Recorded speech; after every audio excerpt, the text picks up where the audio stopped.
छोड़ी साट साट साट साट साट साट तानी साट तानी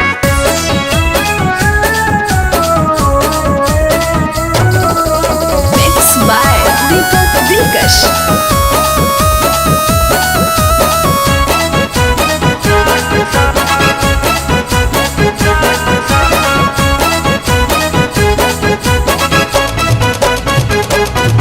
अरे देख लेते कोई तो हो जाते हाला हट जो ना रे।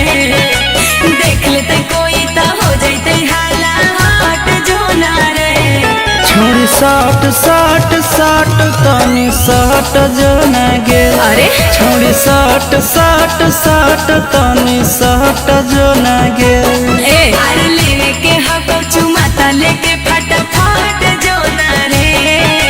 लेवे के हको चुमाता लेके फटाफट जो ना रे। छोड़ी साट साट साट तानी साट जो न गे। छोड़ी साट साट साट तानी साट जो न गे।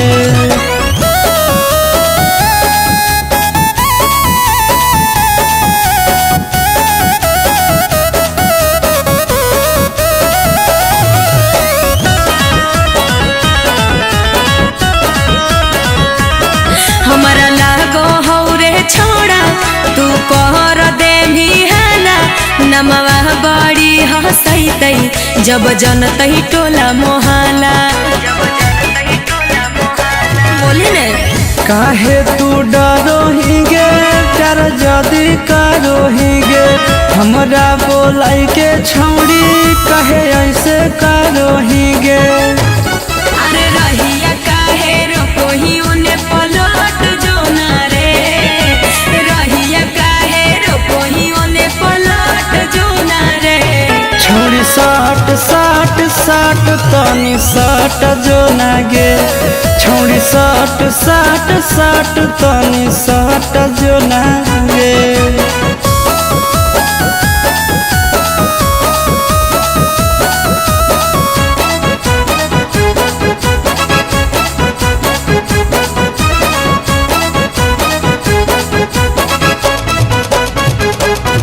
तू आके हमारा पास रे फुलाई देनी सास।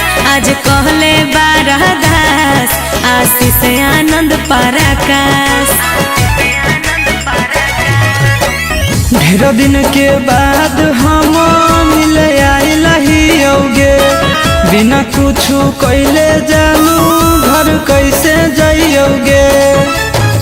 अरे करो हो ज्यादा मन तो दोसर से पट जो ना रे। करो हो ज्यादा मन तो दोसर से पट जो ना रे। छोड़ी साट साट साट तानी साट जो न गे। छोड़ी साट साट साट तानी साट जो न गे।